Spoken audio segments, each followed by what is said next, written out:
नमस्कार दर्शकों, साहित्य मन में आप सभी का स्वागत है। आज मैं आपके समक्ष एक बार फिर उपस्थित हूँ। आज मैं आपके लिए लेकर आई हूँ ओम प्रकाश वाल्मीकि जी की आत्मकथा, जिसका शीर्षक है झूठन। इस आत्मकथा को जारी रखते हुए आज हम इसका भाग 10 पूर्ण करेंगे। भाग 10 से पूर्व जितने भी भाग हैं उनका वाचन आप मेरे चैनल से वीडियो के रूप में प्राप्त कर सुन सकते हैं। अब हम शुरू करेंगे इस आत्मकथा का भाग 10। इन्हीं दिनों दलितों के बीच सामाजिक कार्य करने की कई योजनाओं को साकार रूप भी दिया था। महाराष्ट्र में डॉक्टर अंबेडकर और ज्योतिबा फुले ने जो भूमि तैयार की थी, उससे लाखों कार्यकर्ता ऊर्जा पाकर सामाजिक जीवन में उतर पड़े थे। इस वैचारिक आंदोलन ने मेरी रचनाओं को एक अलग आयाम दिया था। चंद्रपुर से हिमझरना नाम की एक पत्रिका भी शुरू हुई थी। संपादक थे जगदीश राही। कई अंक इस पत्रिका के निकले, लेकिन यह अचानक बंद हो गई थी।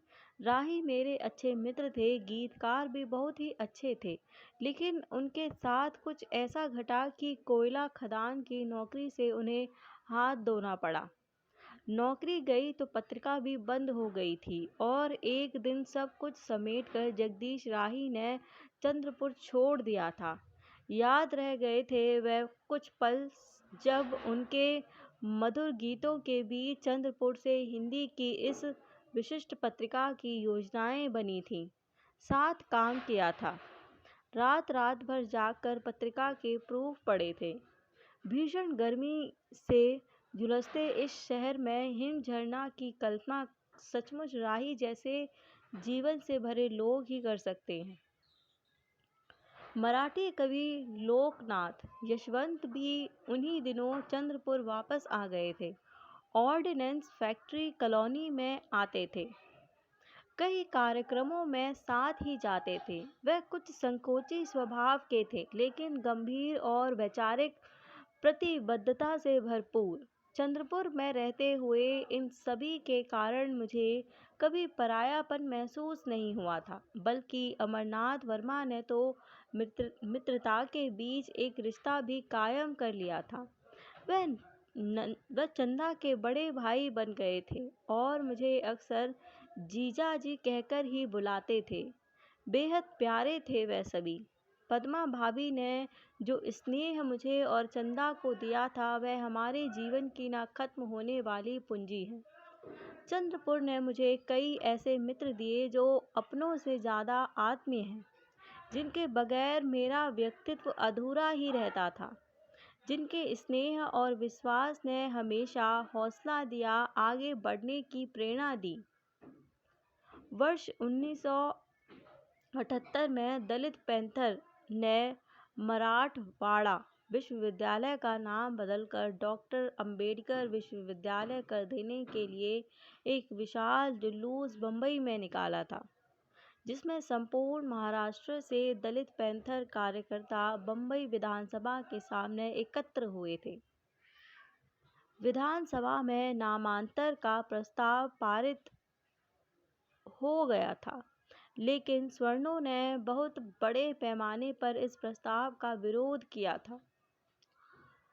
जगह जगह तोड़फोड़ दंगे शुरू हो गए थे। अहमदपुर, औरंगाबाद, नागपुर, सोलापुर, बम्बई, नासिक, अमरावती आदि में स्थिति तनावपूर्ण थी। मराठवाड़ा में दंगों का प्रभाव कुछ ज़्यादा ही था। दलित बस्तियां फूंकी जा रही थी। सैकड़ों लोग मारे जा चुके थे। अखबारों में छपी खबरें दिल दहला रही थी। दलितों ने नामांतर को अपनी अस्मिता का प्रश्न बना लिया था। नागपुर में आगजनी की घटनाएं हुई थीं। चंद्रपुर में भी जुलूस निकला था। महाराष्ट्र सरकार ने नामांतर का फैसला वापस ले लिया था। दलितों को सरकार के इस फैसले से निराशा हुई थी, लेकिन उन्होंने हिम्मत नहीं हारी थी। वे लगातार नामांतर आंदोलन को बढ़ा रहे थे। उन्होंने अपनी पूरी ऊर्जा इस आंदोलन में झोंक दी थी। बापूराव जगताप, जोगेंद्र कबाड़े के प्रेरणादायी नेतृत्व और ओजस्वी भाषण दलितों में हौसला जगा रहे थे। हजारों वर्षों की घृणा एक बार फिर अपने मूल स्वरूप में दिखाई पड़ने लगी थी। इस आंदोलनों को मैंने बेहद करीब से देखा था। मेरा रोम रोम आंदोलन को महसूस कर रहा था। भारतीय समाज की क्रूर व्यवस्था व्यक्ति की योग्यता को नकार रही थी। उनकी दृष्टि में डॉक्टर अंबेडकर जन्मना महार थे।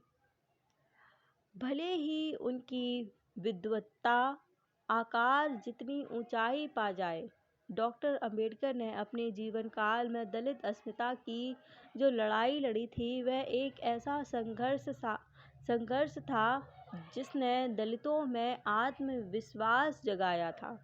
डॉक्टर अंबेडकर ने राजनीति सत्ता के लिए रिपब्लिकन पार्टी का गठन किया था, लेकिन उनके महापरिनिर्वाण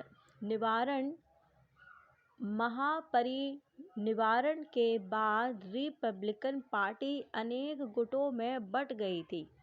प्रत्येक नेता स्वयं को बाबा साहेब का वारिस मानकर अध्यक्ष बनने की होड़ में शामिल था, जिसका परिणाम यह हुआ कि एक एक नेता की एक एक पार्टी बन गई थी। महाराष्ट्र में दलित आंदोलन को एक नया रूप दिया था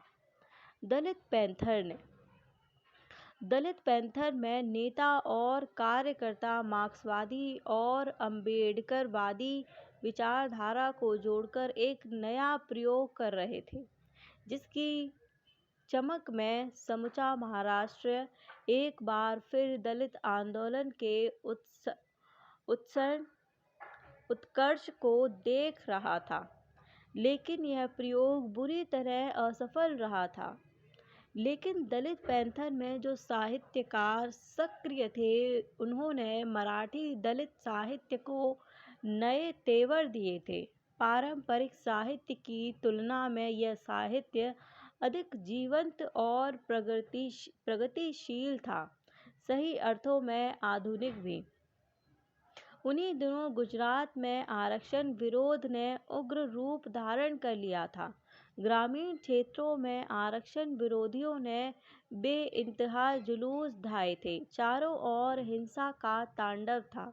गांधीनगर, बड़ौदा आदि नगरों में गांधी की मूर्तियों के नीचे खड़े होकर आरक्षण विरोधी दलितों के प्रति घृणा फैला रहे थे, जिसका प्रभाव महाराष्ट्र में भी दिखाई पड़ने लगा था। सरकारी अर्ध सरकारी कार्यालयों में दलित अधिकारियों कर्मचारियों को प्रताड़ित किए जाने की घटनाएं बढ़ने लगी थी। सवर्णों ने शोषित कर्मचारी संघ जैसे छद्म संगठन बनाए थे, जो सुनियोजित ढंग से दलितों के विरुद्ध साजिशें रच रहे थे। चारों ओर निराशा और भय का वातावरण था। दलित कर्मचारी ही नहीं, अधिकारी भी भयभीत थे। उनका कोई ऐसा संगठन भी नहीं था। पारस्परिक संवादहीनता होने के कारण वे अकेले अकेले अपनी समस्याओं में उलझे थे। एकजुटता की कमी के कारण उनका आत्मविश्वास डगमगाने लगा था। शोषित संघ पोस्टरों पर्चों के द्वारा दलितों में हीन भावना भर रहे थे। ऐसा ही एक पर्चा ऑर्डिनेंस फैक्ट्री चंद्रपुर में भी वितरित हुआ था, जिसने तनाव पैदा कर दिया था। ऊपर से सब शांत दिखाई पड़ रहा था, लेकिन अंदर ही अंदर जैसे कुछ पक रहा था। ऐसे दिनों में चुप्पी का अर्थ है अपने अस्तित्व को मिटा लेना। फैक्ट्री गेट के पास एक विशाल सभा का आयोजन किया गया था, जिसमें केंद्र विद्यालय के प्रिंसिपल श्री कोंडाने, पीसी कांबले, अधिकारी तथा अनेक संगठनों के हजारों कार्यकर्ताओं ने भाग लिया था। उस सभा में सभी ने एक मत से सवर्णों के द्वारा चलाए जा रहे षड्यंत्र को जवाब देने का प्रस्ताव पारित किया था। अगले रोज पर्चे बांटे गए थे, जिसका प्रभाव तत्काल दिखाई दिया था। शोषित संघ के पर्चे पर प्रशासन निष्क्रिय था, लेकिन दलितों का पर्चा विपरीत होते ही प्रशासन सक्रिय हो गया था। दलित प्रतिनिधियों को बुलाकर पूछताछ होने लगी थी। काफी बहस और जद्दोजहद के बाद प्रशासन ने दलितों के विरुद्ध होने वाले प्रचार को रोकने का आश्वासन दिया था। उन दिनों सुमठाना गांव वाली गतिविधियों का केंद्र था। सभी बैठकें वहीं होती थीं। शोषित संघ से निपटने की रणनीति तैयार हुई थी ताकि दलित कर्मचारियों का मनोबल टूटने से बचाया जा सके। इन हालात में परस्पर सौहार्द लगभग खत्म हो गया था। सांप्रदायिक एवं जातिवादी ताकतें अपने षड्यंत्रों में सफल हो गई थी। वे कर्मचारियों के बीच घृणा के बीज बो चुके थे, जिसे मजदूर एकता जिंदाबाद के नारे लगाने वाले संगठन भी रोक नहीं पाए थे। दलितों गैर दलितों के बीच यह घृणा की खाई लगातार बड़ी है, जिसे पाटने का इरादा कहीं दिखाई नहीं पड़ा। जबकि दलित अपनी अस्मिता के लिए उठकर खड़ा होता है तो उस पर जातिवादी होने का आरोप लगा दिया जाता है। यह आरोप लगाने वाले वह लोग होते हैं जो जातिवाद के कट्टर समर्थक हैं। यह एक चाल है परंपरावादियों और यथास्थिति बनाए रखने वालों की, जो दलितों के प्रति हमेशा शंकाग्रस्त होते हैं। महाराष्ट्र की शहरी और ग्रामीण दोनों जगह दलित बस्तियों की दशा देखकर मन अवसाद से भर जाता था। महार बस्तियों में डॉक्टर अंबेडकर ने जो चेतना जगाई थी, उसके परिणाम स्वरूप महारों में शिक्षा का प्रसार हुआ था, लेकिन मांग मेहतर आदि शिक्षा से दूर थे। दलित कार्यकर्ताओं में जुझारूपन था। उनका संघर्ष और संकल्प देखकर उम्मीद जगती थी। लेकिन कार्यकर्ताओं में भी पारंपरिक जातिभेद की भावना थी।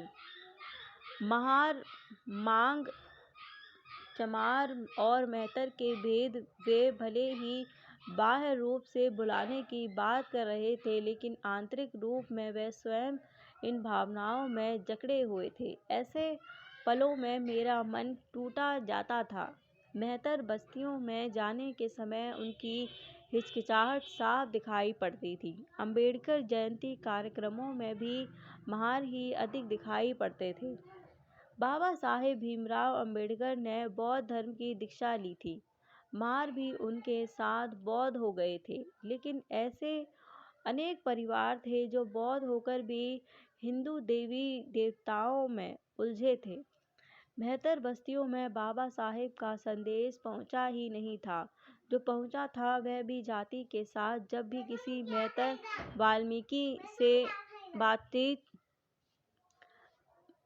वाल्मीकि से बात होती तो वह चौंक कर मेरी ओर देखता।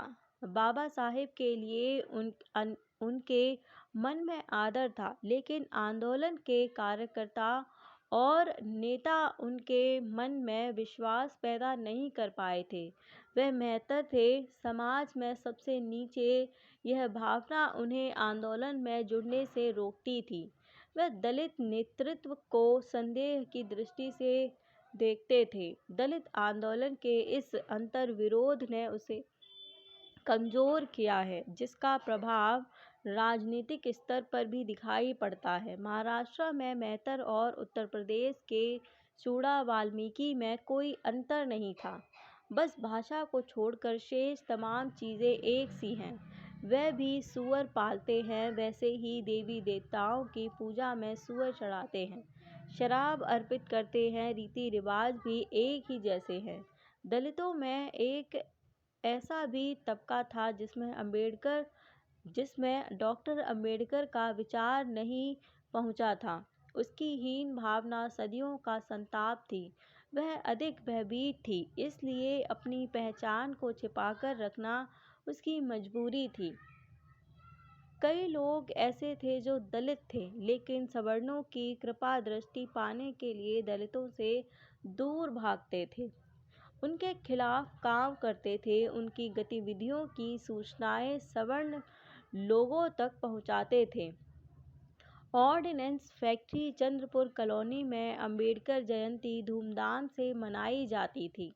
मैं उसमें बढ़ चढ़कर भागीदारी करता था। कविता गोष्ठियाँ, परिचर्चाएँ, पोस्टर, पेंटिंग्स, प्रदर्शनी, नाटक, नुक्कड़ नाटक करते थे। हमारी संस्था मेघदूत नाट्य संस्था के सवर्ण सदस्य ऐसे दिनों में जरूरी कामों में उलझ जाते थे। अंबेडकर जयंती के कार्यक्रमों के दौरान वे गायब हो जाते थे।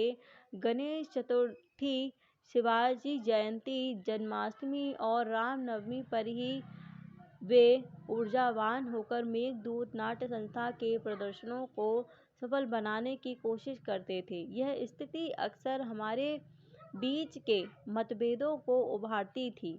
मेरी कोशिशें रहती कि हम सब इन विसंगतियों पर चर्चा करें, लेकिन सामने बैठकर बात करने से वे कतराते थे, पीठ पीछे बातें बनाते, अंबेडकर के लिए अपशब्द कहते, मेरा खून खौलने लगता। अंत यही हुआ। मैंने इन धार्मिक उत्सवों का बहिष्कार किया।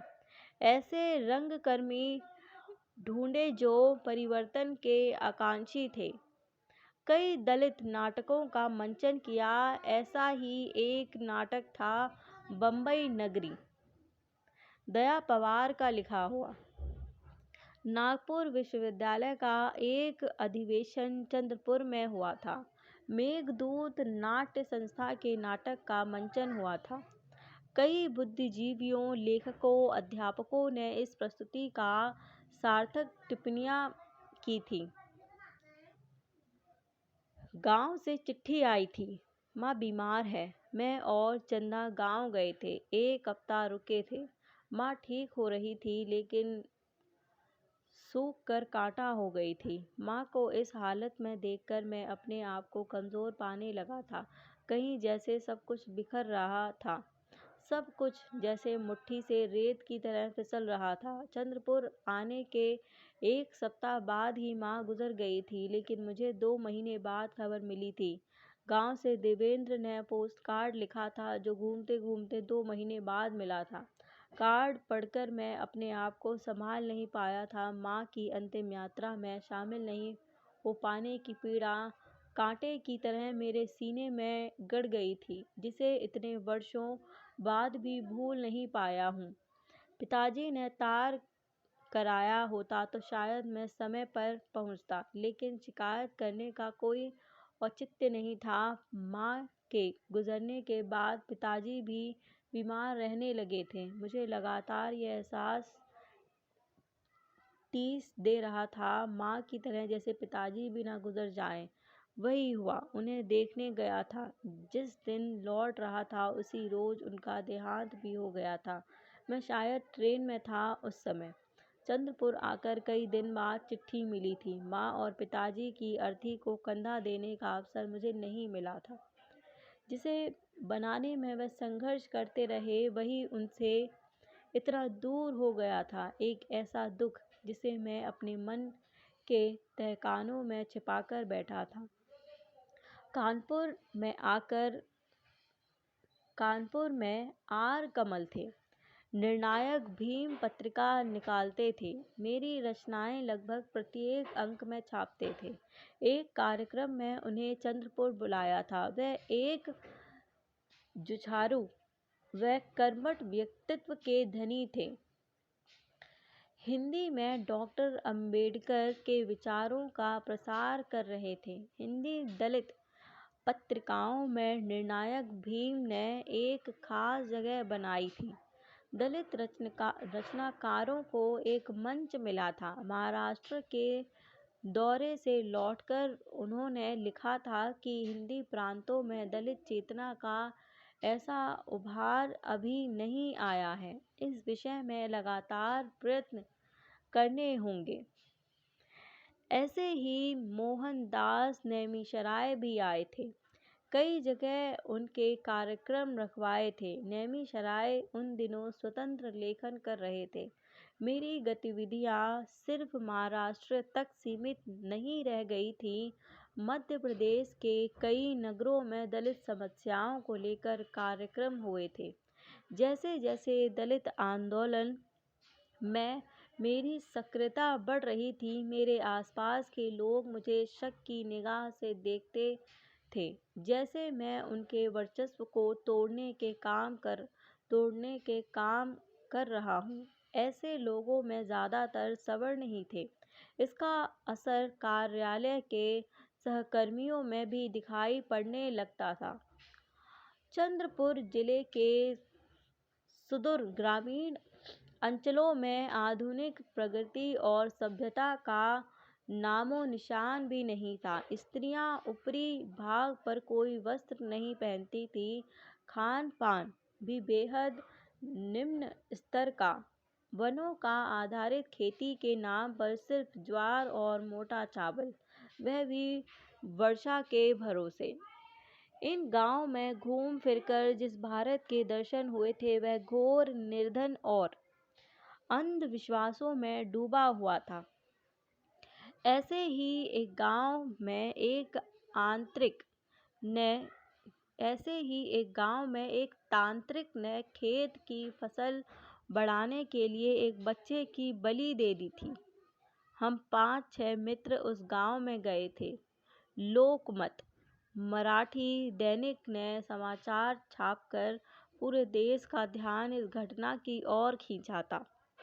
पुलिस सक्रिय हुई और तांत्रिक के साथ कई ग्रामीण भी हिरासत में ले लिए गए थे। इन घटनाओं ने मुझे हमेशा लेखन की ओर प्रेरित किया। अतीत गौरवगान के बजाय जन सामान्य के दुख दर्द को अपने लेखन में उतारना ज़्यादा सार्थक लगा। वर्ष 1984 का जनवरी महीना था। अमरावती जिले के मलकापुर स्थान पर एक ऐसी घटना घट गई थी जो संकीर्ण मनोवृत्ति की निकृष्ट प्रतीक थी। 7वीं कक्षा की मराठी पाठ्य पुस्तक में डॉक्टर अम्बेडकर पर एक पाठ था। एक ब्राह्मण शिक्षक के आदेश पर सभी छात्रों ने अपनी पुस्तक के उस पाठ के पृष्ठ फाड़ दिए थे। कक्षा में म्हार जाति के भी कुछ छात्र थे जिन्हें बाबा साहिब के पाठ को फाड़ देना अनुचित लगा था। उन विद्यार्थियों ने पुस्तक के वह पन्ने चुपके से पाकर कूड़ेदान से उठा लिए थे और अपने अपने घरों में जाकर दिखाए।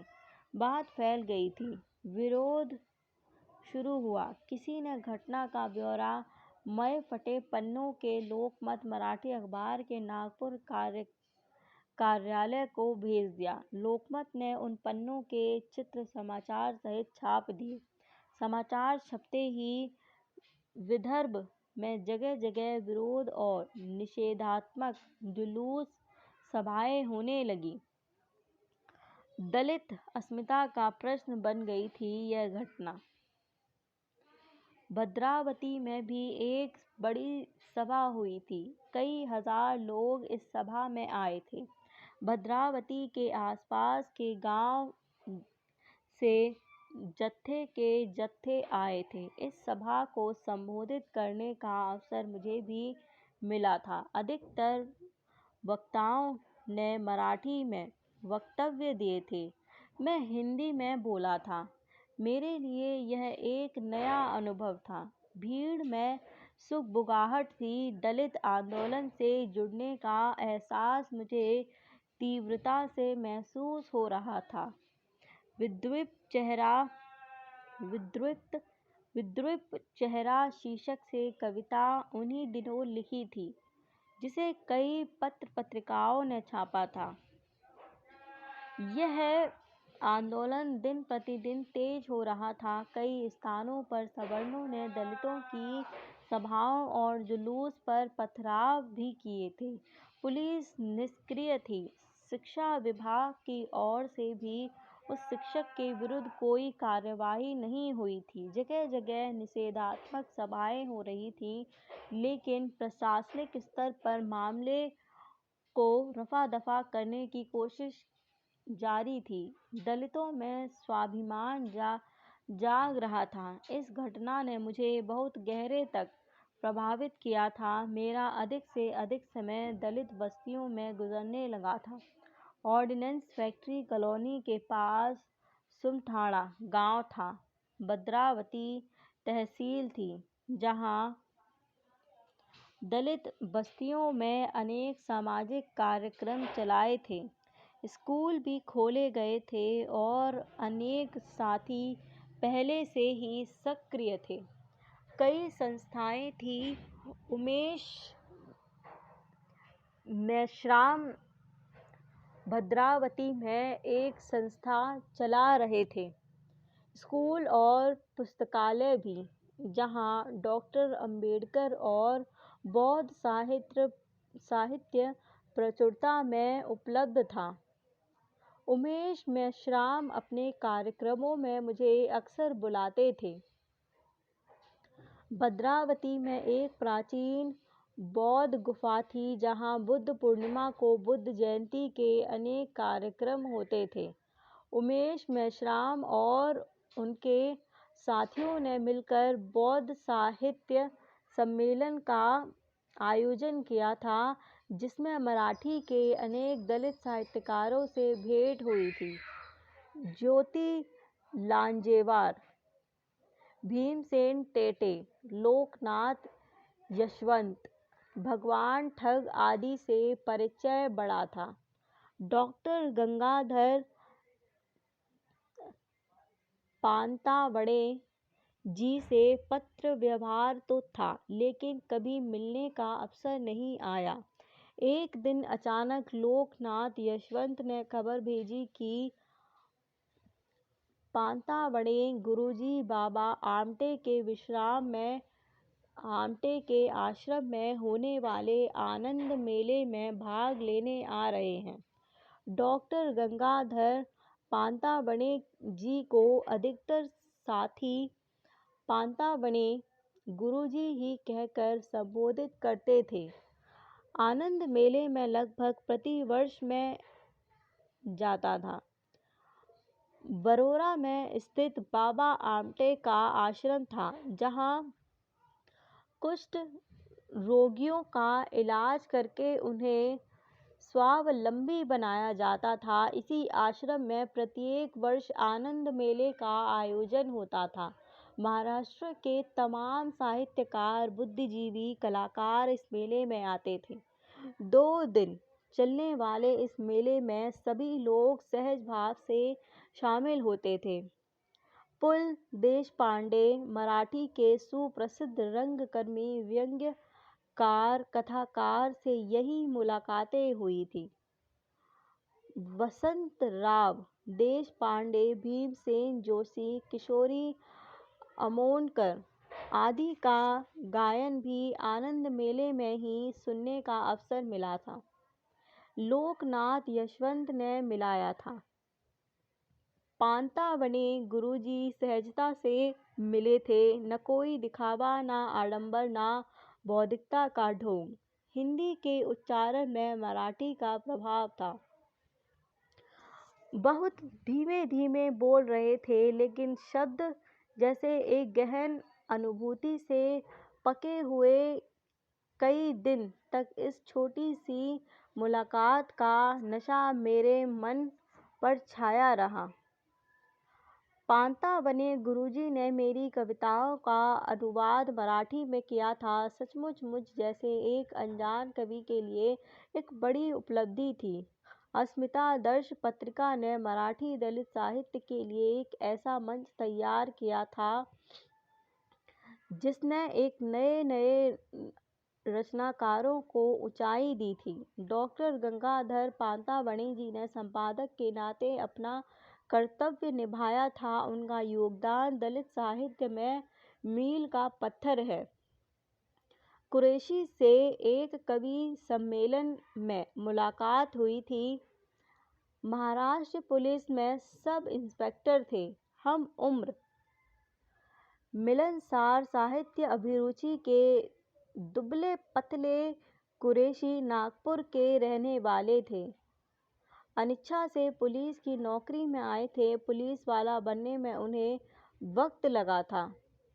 ऑर्डिनेंस फैक्ट्री एस्टेट में पुलिस चौकी के प्रभारी थे। पुलिस चौकी के पास ही डीएससी लाइन के एक बंगले में रहते थे। 2-4 मुलाकात के बाद ही हम लोग एक दूसरे के करीब आ गए थे। कुरैशी को जब भी रात की ड्यूटी पर कहीं जाना होता था या 2-4 दिन के लिए बाहर जाते थे, श्रीमती कुरैशी को मेरे यहाँ छोड़ जाते थे। वह बहुत खूबसूरत थी।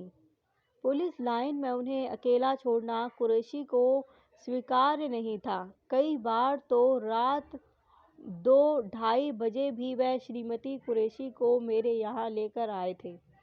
चंदा और श्रीमती कुरैशी में खूब पटती थी। उनके 2 जुड़वा बेटे थे, बहुत ही प्यारे थे। चंदा ने उनका नाम राम और श्याम रख दिया था। कुरैशी भी उन्हें इसी नाम से बुलाता था। हम लोगों से वह दोनों काफी घुल मिल गए थे। कुरैशी के बराबर के बंगले में डीएससी के नए कमांडेंट तबादला होकर आए थे। मुजफ्फरनगर जिले के ही रहने वाले थे। कुरैशी को पता चला तो मुझसे जिक्र किया, आपके ही जिले के हैं, आज शाम को आ जाओ, मुलाकात करा देंगे।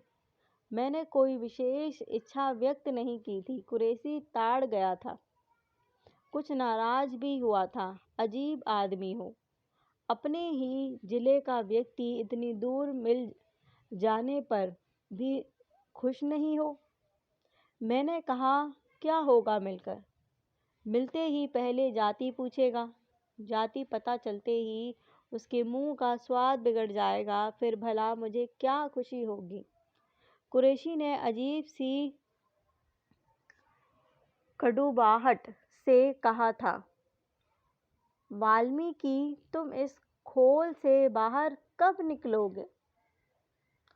उस रोज हम दोनों में इस बात को लेकर तीखी बहस शुरू हो गई थी। आखिर में यह तय हुआ था कि चलो, परीक्षण के तौर पर हम मिलते हैं। कुरैशी का मानना था, फौज के लोग इन बातों पर ध्यान नहीं देते। तुम भयभीत हो, इसीलिए प्रत्येक व्यक्ति पर शक करते हो। अगले रोज मैं चंदा के साथ कुरैशी के बंगले पर गया था।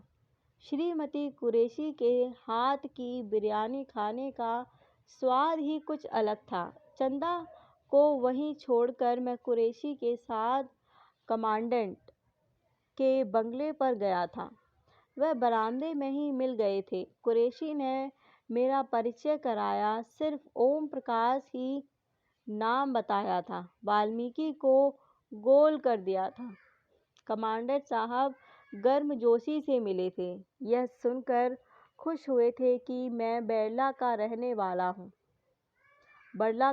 वाला हूँ। अभी ठीक से बैठे भी नहीं थे कि उन्होंने कहना शुरू किया, बड़ला तो त्यागियों का गांव है, आप किस जाति से है? मैंने कुरैशी की ओर देखा। उसके चेहरे का रंग बदल गया था। प्रश्न स्वाभाविक तौर पर पूछा गया था। कमांडेंट के चेहरे पर उस समय सहजता थी। मैंने जैसे ही अपनी जाति चूड़ा बताई, वे असहज हो गए थे। साथ ही बातचीत का सिलसिला भी थम गया था, जैसे बात करने लायक कुछ बचा ही नहीं था।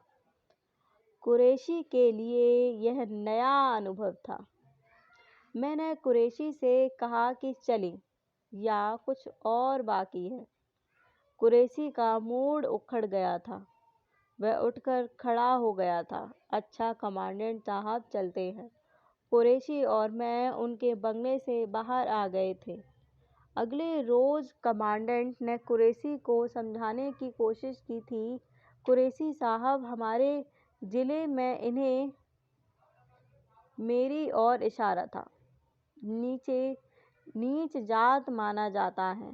घर की दहलीज के भीतर इनका प्रवेश नहीं होता और आपका उठना बैठना है, साथ में खाना भी खाते हैं। कुरैशी ने उनके उपदेश को वहीं विराम लगा दिया था।